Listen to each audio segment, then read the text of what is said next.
Hello everyone, welcome to our YouTube channel Shiksha Alliance. Today we are going to start our daily current affairs session in which we will cover important news from several newspaper, PIB and various government sources. So let's begin our session. Our first topic is Lewis super acid. तो हम जानेंगे Lewis super acid के बारे में. Researchers at Paderborn University, Germany have reported being able to make a unique class of catalyst used in chemistry to accelerate reaction called Lewis super acid. जो researcher है आपके पैडरबोर्न university Germany के, उन्होंने report किया है कि वो सक्सेस हो गए एक यूनिक क्लास ऑफ कैटलिस्ट को तैयार करने में, जिसका उपयोग होता है केमिस्ट्री में एक्सलरेट करने के लिए रिएक्शन को, जिसको उन्होंने कहा है Lewis super acid. This can be use to break strong chemical bond and speed up reaction. इसका उपयोग किया जा सकता है ब्रेक करने के लिए स्ट्रॉन्ग केमिकल बॉन्ड को और स्पीड अप करने के लिए रिएक्शन को. What are Lewis acid and base? ये लिविस एसिड और बेस होता है क्या, पहले हम इसको समझते हैं. Lewis acid is any substance such as hydrogen ion H+ that can accept a pair of non bonding electron. जो लुइस एसिड होता है वो कोई भी सब्सटेंस हो सकता है, जैसे कि आपका हाइड्रोजन आयन H+ हो गया, जो कि एक्सेप्ट कर सके पेयर नॉन बॉन्डिंग इलेक्ट्रॉन का. In other word Lewis acid is an electron pair acceptor. दूसरे शब्दों में हम कह सकते हैं कि जो लुइस एसिड है वो आपका इलेक्ट्रॉन पेयर एक्सेप्टर है. A Lewis base is any substance such as OH- ion that can donate a pair of non-bonding electron. जबकि लुइस बेस क्या है, वो कोई भी सब्सटेंस हो सकता है, जैसे कि आपका OH- आयन हो गया, जो कि डोनेट कर सकता है pair of non bonding electron को. उसमें क्या था, एसिड में एक्सेप्ट कर रहा था और बेस में डोनेट कर रहा है नॉन बॉन्डिंग इलेक्ट्रॉन को. Lewis base is therefore an electron pair donor. इसलिए लुइस बेस जो है वो इलेक्ट्रॉन पेयर डोनर हो गया. एप्लीकेबिलिटी की अगर हम बात करें इसकी, तो being able to make this super acid enable non biodegradable fluorinated hydrocarbon similar to Teflon and possibly even climate damaging greenhouse gases such as sulphur hexafluoride to be converted back into sustainable chemical. और ये जो super chemical acid है ये enable करता है non biodegradable fluorinated hydrocarbon, जो कि similar है आपका टेफ्लॉन के जैसा, और पॉसिबली जो even climate damaging green house gases भी है, जैसे कि आपका सल्फर हेक्साफ्लोराइड हो गया, तो उसको कन्वर्ट कर सकता है वापस से सस्टेनेबल केमिकल से. तो बहुत ही ज्यादा आपका ये फायदेमंद हो गया. Super acid world strongest acid. A super acid is an acid with acidity greater than pure sulfuric acid.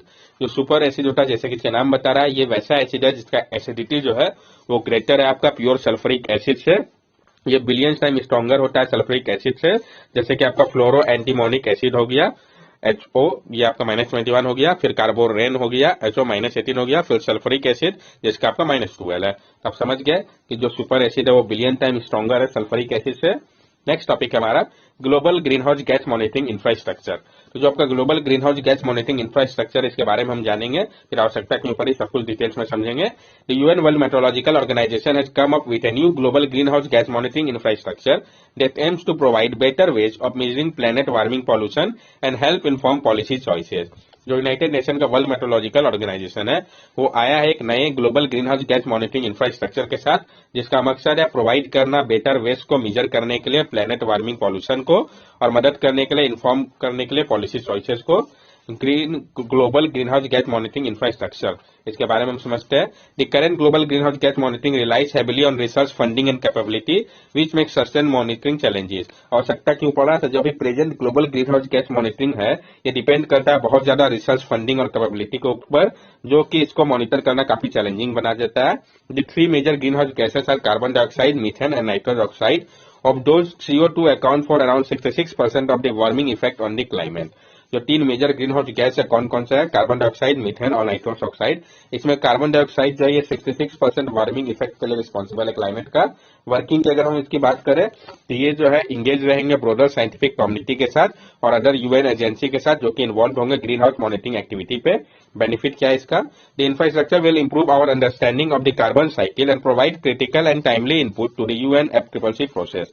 ये जो इंफ्रास्ट्रक्चर है ये इंप्रूव करेगा हमारे अंडरस्टैंडिंग को कार्बन साइकिल को लेकर, और प्रोवाइड करेगा क्रिटिकल और timely input United nation framework convention on climate change process को लेकर.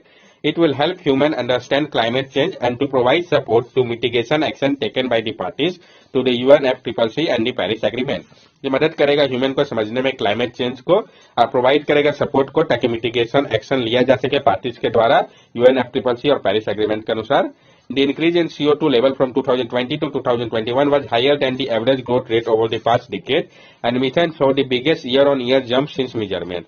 जो इंक्रीज हुआ CO2 लेवल पे 2020 से 2021 के दौरान, ये हाईएस्ट आपका जो एवरेज ग्रोथ रेट था आपका पास्ट डिकेड का, और जो मीथेन है इसमें biggest year on year jump देखा गया है जब मेजर किया तो 2015 Paris Agreement on Climate Change, so country agreed to cap global warming at well below 2 degrees Celsius above label measures between 1850 to 1900 and minus 1.5 degree Celsius if possible।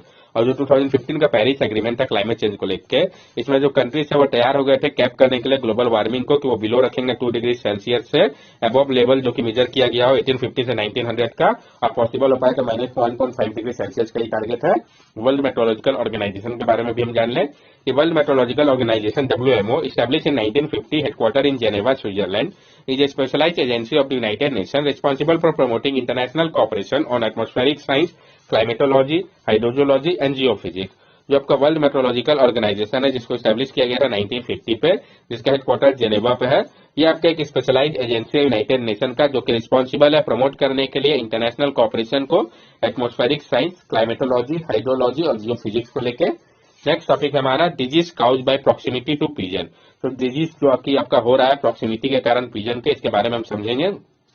Recently Thane municipal corporation in Maharashtra warn people against feeding pigeon. अभी हाल ही में जो थाने municipal corporation है महाराष्ट्र का, उन्होंने warn किया people को feeding को लेकर पिजन का। Disease spread by proximity to pigeon, जो आपका डिजीज स्प्रेड कर रहा है पिजन के क्लोज जाने से, उसके बारे में समझते हैं। Pigeon may lead to various kind of lung disease ranging from respiratory allergy to serious infection.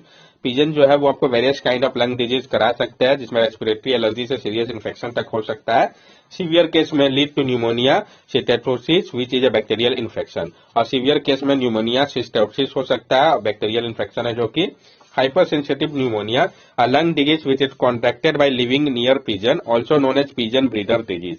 और जो आपका हाइपर सेंसिटिव न्यूमोनिया है जो कि एक लंग डिजीज है, जो कि contracted by living near pigeon होता है, जिसको कि पिजन ब्रीडर डिजीज भी हम कहते हैं।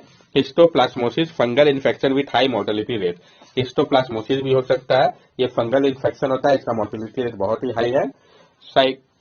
क्रिप्टोकोकल इन्फेक्शन, जो आपका क्रिप्टोकोकल इन्फेक्शन है, इसके कारण प्लूमोनरी या मेनिंजियल इन्फेक्शन हो सकता है। अगर हम मोड ऑफ ट्रांसमिशन की बात करें, the breathable antigen arising from the bird dropping or feathering goes into the lungs and lead to immunological reaction which damage the lung.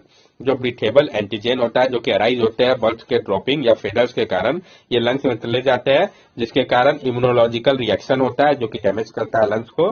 Next topic है हमारा international big cat alliance, IBCA PIB के नीचे important है, तो जानेंगे हम international big cat alliance के बारे में। India is proposed to launch a mega global alliance under its leadership to protect big cat and assure support over 5 years with guaranteed funding of $100 million। Bharat ने propose किया कि वो launch करेगा mega global alliance को अपने leadership के अंतर्गत, ताकि वो प्रोटेक्ट कर सके बिग कैट को, और एश्योर किया कि वो सपोर्ट करेगा 5 इयर्स के लिए, जिसमें गारंटी फंडिंग है $100 मिलियन का। इफ्का इंटरनेशनल बिग कैट अलायंस, इसका मकसद क्या है? Protecting and conservation of the 7 major big cat, tiger, lion, leopard, snow leopard, puma, jaguar and cheetah. तो जो इसमें बात कही गई है कि प्रोटेक्ट किया जाएगा और कंजर्व किया जाएगा 7 मेजर बिग कैट को, तो 7 मेजर बिग कैट कौन है जो कि इसका अंतर्गत आता है? तो tiger, lion, leopard, snow leopard, puma, jaguar, cheetah. ये आपको मेमोराइज होना चाहिए इसका नाम। To provide a platform for dissemination of information on benchmark practices, capacity building, resource repository, research and development, awareness creation, etc.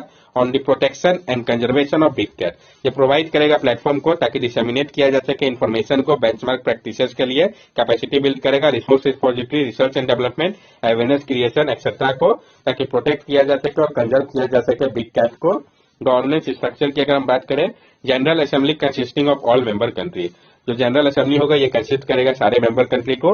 A council 7 to 15 member countries elected by the general assembly for a term of 5 year. Council होगा जिसमें 7 से 15 members country होंगे, जिनको elect किया जाएगा general assembly के द्वारा, जिसका टेन्यूर 5 ईयर का होगा। A secretariat headed by IBCA secretary general for a specific term, और एक सेक्रेटेरिएट होगा जिसको हेड किया जाएगा इफ्का सेक्रेटरी जनरल के द्वारा स्पेसिफिक टर्म के लिए। फंडिंग की अगर हम बात करें, first 5 year will be sponsor by India, total grant assistance of $100 million.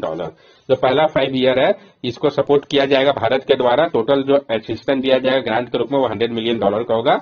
After that, IFCA is expected to sustain itself through membership fee and contribution from bilateral and multilateral institutions and the private sector. However, the proposed move has invited criticism too। जो IFCA है वो expect किया जा रहा है कि ये sustain करेगा मेंबरशिप फी के माध्यम से, जो कंट्रीब्यूशन होगा बायलेटरल या मल्टीलेटरल इंस्टीट्यूशन या प्राइवेट सेक्टर के द्वारा, लेकिन जो प्रपोज मूव है इसको क्रिटिसिज्म का भी सामना करना पड़ रहा है। मेंबरशिप की अगर हम बात करें कि it will be open to 97 range country which contain the natural habitat of this big cat as well as other other interested nation, international organisation etcetera. ये ओपन है आपका जो 97 रेंज कंट्री है जो कि कंटेन करते हैं नेचुरल हैबिटेट को इन बिग कैट के पॉपुलेशन का, या अदर कंट्री जो इंटरेस्टेड नेशन है वो भी ले सकता है, इंटरनेशनल ऑर्गेनाइजेशन भी भाग ले सकता है। India is the only country in the world to have tiger, lion, leopard, snow leopard and cheetah in the wild. India is all the big cat except puma and jaguar तुझे। और India एक लौटा country है world का जहाँ पे tiger, lion, leopard, snow leopard, cheetah ये पांचों जो है वाइल्ड पे अवेलेबल है। इंडिया के पास सारे बिग कैट है सिर्फ पूमा और जगुआर को छोड़ के। नेक्स्ट टॉपिक हमारा ग्रुप कैप्टन शालिजा धमी। तो जो ग्रुप कैप्टन शालिजा धमी है इनके बारे में हम जानेंगे। Indian air force has announced the appointment of group captain Shalija Dhami as the first women officer to command the missile squadron in the western sector facing Pakistan. ये काफी इंपॉर्टेंट पॉइंट हो जाता है। इंडियन एयरफोर्स ने अनाउंस किया है appointment group captain Shalija Dhami का। ये पहली वुमेन ऑफिसर है जो कि कमांड करेगी मिसाइल स्क्वाड्रन को वेस्टर्न सेक्टर में जो कि फेस कर रहा है पाकिस्तान को। Previously Indian army clear as many as 100 women officer for rank of colonel making them eligible for command role. इसके पहले इंडियन आर्मी ने भी क्लियर किया था 108 वुमेन ऑफिसर का नाम को कर्नल के पोस्ट के लिए जो कि उनको एलिजिबल बनाता है कमांड रोल के लिए। Currently there are over 10,000 women officer serving in the armed forces with the majority serving in the medical service. अभी क्या है 10,000 से अधिक वुमेन ऑफिसर है जो कि सर्व कर रही है आर्म फोर्सेस में, जिसमें जो मेजोरिटी है वो सर्व करती है मेडिकल सर्विसेज में। Also captain Shiva Chauhan has become the first women officer in the Indian army to be deployed at the Siachen glacier. और कैप्टन शिवा चौहान जो है वो पहली वुमेन ऑफिसर है इंडियन आर्मी की जिनको डिप्लॉय किया गया सियाचिन ग्लेशियर पे। तो कौन है, कहाँ पे डिप्लॉय किया गया, ये दोनों का नाम इंपॉर्टेंट हो जाता है। नेक्स्ट टॉपिक हमारा अटुकल पोंगल। तो अटुकल पोंगल के बारे में हम जानेंगे। ये Attukal Pongal falls on the 9th day of the annual 10-day festival at the Attukal Bhagavathi temple Thiruvananthapuram. जो आपका अटुकल पोंगल है ये आपका 9th डे होता है जो आपका 10 दिन का फेस्टिवल है अटुकल भागवती टेम्पल त्रिभुवनपुरम का। It is one of the world largest gathering of women. ये वन ऑफ द वर्ल्ड का लार्जेस्ट गैदरिंग वुमेन का होता है यहाँ पे। इस पोंगल के बारे में हम जान लें। Pongal is a 10-day long festival of Attukal Bhagavathi temple. जो पोंगल है आपका ये 10-day लॉन्ग फेस्टिवल है अटुकल भागवती टेम्पल का। The festival commenced with the musical rendering of the story of goddess Kannaki Charitham during the Kappu Kettu ceremony. और ये जो फेस्टिवल है वो स्टार्ट होता है म्यूजिकल रेंडरिंग से, जो स्टोरी होता है गॉडेस कनक्की चरितम का कप्पू केटू सेरेमनी के दौरान। The story invokes the presence of Kodungallur Bhagavathi and the slaying of the Pandyan king. This festival commemorate the victory of good over evil by the slaying of the Pandyan king. ये जो story है ये invoke करता है जो प्रेजेंस है कोडुंगलर भगवती का और स्लेइंग ऑफ पांडियन किंग का। ये जो फेस्टिवल ये कॉमेरेट करता है जो विक्ट्री है गुड का इविल के ऊपर स्ले करते हुए पांडियन किंग को। अटुकल भगवती टेम्पल के बारे में भी हम जान ले। डेडिकेटेड टू गॉडेस भागवती। जो आपका अटुकल भगवती टेम्पल है ये डेडिकेटेड है गॉडेस भागवती के लिए। Also known as Sabarimala of women. This temple attract the biggest set of women devotee for the annual Attukal Pongal festival. और इसको साबरीमाला ऑफ वुमेन भी कहते हैं। ये जो टेम्पल है ये अट्रैक्ट करता है biggest set of women devotee को एनुअल अटुकल पोंगल फेस्टिवल के लिए। That's all for daily current affair session. अगर आपको हमारी वीडियो अच्छी लगी हो तो हमारे चैनल सब्सक्राइब करें, हमारी वीडियो को लाइक करें और ज्यादा से ज्यादा शेयर करें। This are our social media link. From here also you can stay connected with us and give us your valuable feedback. Thank you and have a nice day.